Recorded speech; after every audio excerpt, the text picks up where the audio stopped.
Ebusu for daily updates in your baswa. Now subscribe to your channel, no like video, no share, mo bi sunye video ni bi. Now comment bi aso afara comment section ni mo. Na sisi ameka say the President John Dramani Mahama wakopim Jubilee House.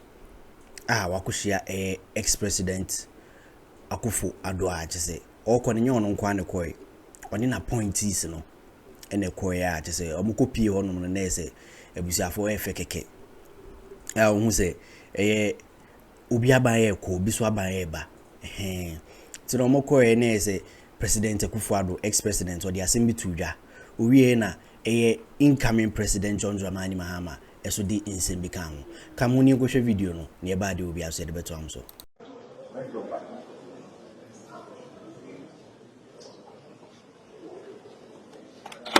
Hello.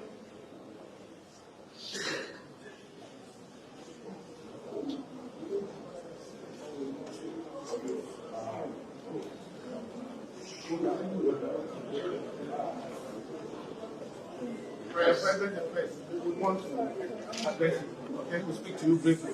Okay. Much is elected here this morning in fulfillment of the vision for the transition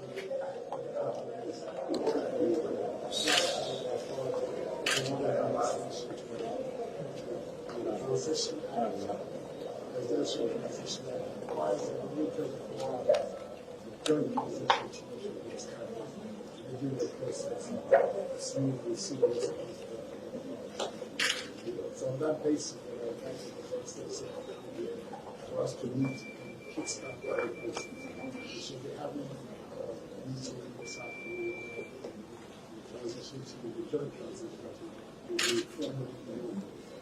And it was important that I have this meeting with you for two things. First of all, just to congratulate him on his remarkable victory.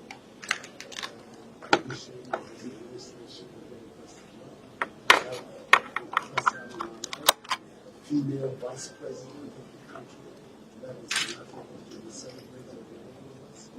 And then secondly, to assure of my full support of that of my government over the transition process to make sure that this administration takes off the best of conditions. It is in the interest of all of us as a that that should happen. That is the reason why. He's familiar with this place. He was here before I came. He's back here. So he knows exactly what he's doing. But this is the reason why I'm happy that you found it easy and very well charged to come so readily and quickly to visit with me and members of my team to begin this process. All of it is in order to make sure that our nation, Ghana, continues to march forward as a functioning, effective, democratic state which respects the will of the people, which respects human rights and the rule of law, and where we are all secure in our daily lives.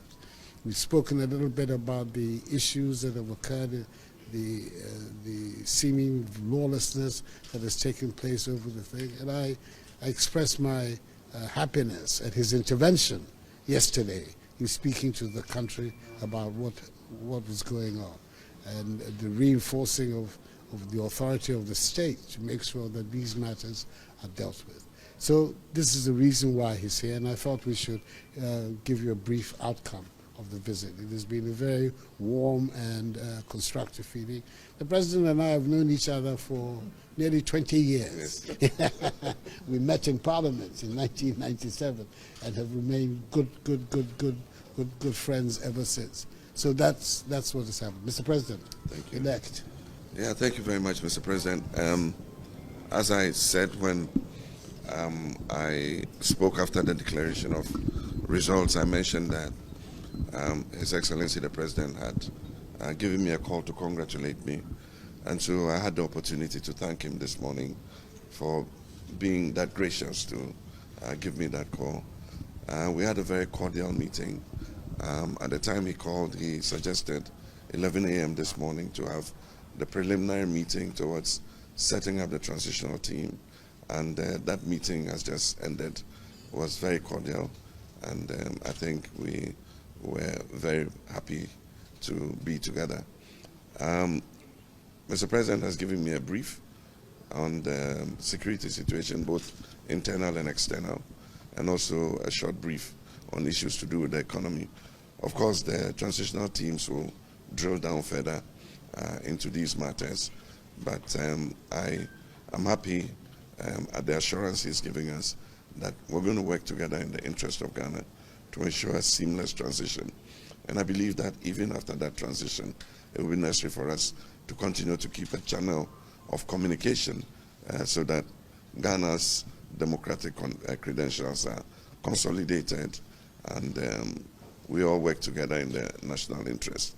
And so I want to thank him for his time and to assure him that on our side, we are very happy to work together, and we'll look forward to the successful work of the joint transitional team.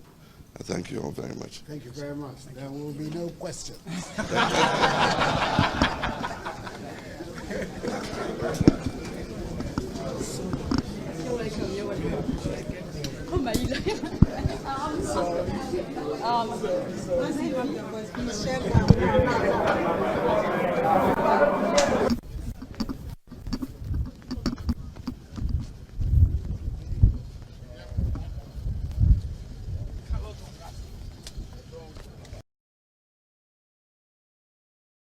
Things are not well.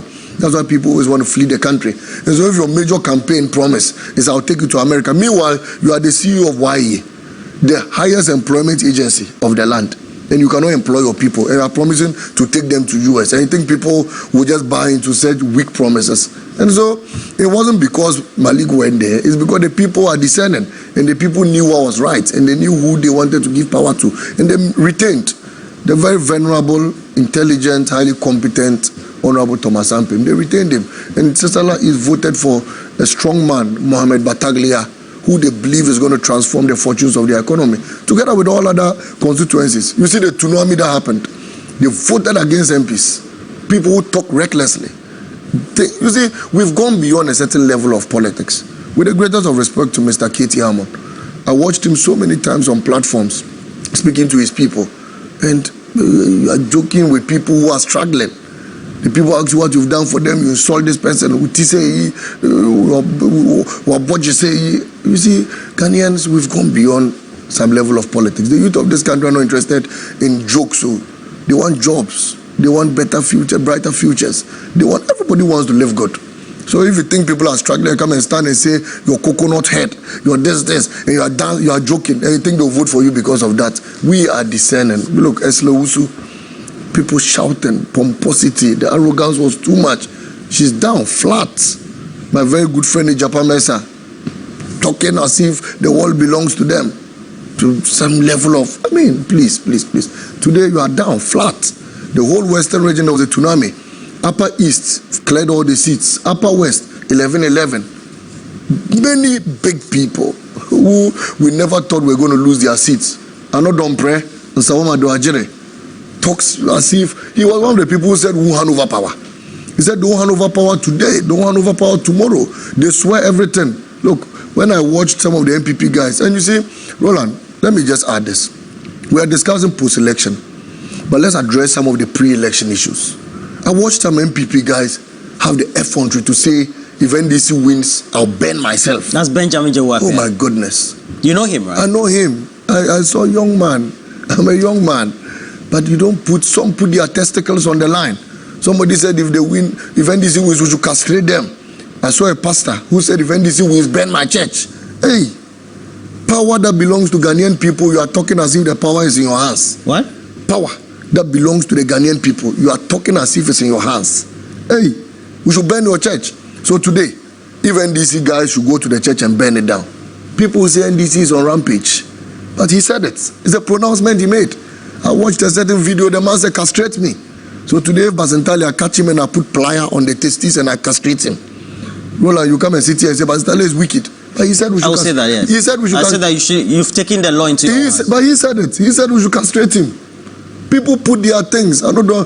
Some people said if it wins, you don't do that. When you know that you don't have absolute control of the power, you are talking as if you are in the minds of over 30 million Ghanaians. And you say, somebody says, if it happens, shoot me. If NDC wins, kill me. Hey, my brother, pre-election commentary is dangerous. You must be careful with some of the things you say. Somebody swore, even Mr. Akufo Addo, he said he will never hand over power to John Mahama. Hey, Mr. Akufo Addo, sir, President Mahama is president today. At the will of over the 30 million Ghanaians have taken a decision. He defeated Baumia by 1.6. Who will you hand over power to? Let me ask him now. He congratulated President Mahama. I thought he said he will never hand over power again to President Mahama. Look, let's be mindful with the comments we make. Brother Champon, you attempted plunging this country into chaos. If today, Rock City, people attack it, what will you do? We must be careful. But that should not be that. Absolutely. That's what I'm saying. We must be careful. I know, don't pray. You are shouting. We won't give you power. Today, even you have lost. When I watched his video leaving the room, he had just grown lean all of a sudden. I said the downfall of a man is terrible, you know. But let's all be humble in a lot of things we do. And let's respect the Ghanaian people. Ghanaians are discerning people. We can't continue to feel that pompous and arrogant. Roland. During the campaign, what was with the bike? When did you start riding bikes and using it as a means of transport in campaigns and events? You see, the truth of the matter is that I love to ride. But I also realize that we can't, if you do the same thing, same way all the time, you can't get different results. So we needed to use another approach. Many people see riders as being criminals. Many people think that once somebody's on a bike, it means the person is a suspicious person. But no. Riding makes us get to our locations fast. Today, I came on a motor, you know it. I came on a bike. I came on a bike because I had to rush to go and check the boys who were going to attack the harbor, to confirm if they were NDC guys, and I realized they were NPP guys. And then I realized that my time will not permit me to get here on time. So I had to use the bike quickly to get here. Am I a criminal? I'm not. There are many people who ride out there. If you go to the US, there are very rich guys who ride. Look, Mr. Ibrahim Mahama, he likes to ride. Even President Mahama. They are some of the fiercest. Yes, even President Mahama loves to ride. Many people in this country, we call them bikers. Yeah, we are bikers. So if you see somebody riding, it doesn't make the person a criminal. The only reason why sometimes there are people do not like people who ride is because some go overboard. They break the windscreen of a driver, and sometimes they use it for petty thievery. Absolutely, petty thievery, because it's quick to escape and all of that. But if we regulate Okada, we will be able to know everybody's number plate. And if you are caught without a number plate, you'll be picked up. If we regulate Okada, we'll be able to know that, look, this person, if he hits your windscreen, just take the number on his car, like it's done with vehicles, and they'll be able to arrest him. And that is why President Mahama said, we will regulate Okada, we'll legalize it, and ensure that no Okada rider destroys any car. Because you see, riding is not a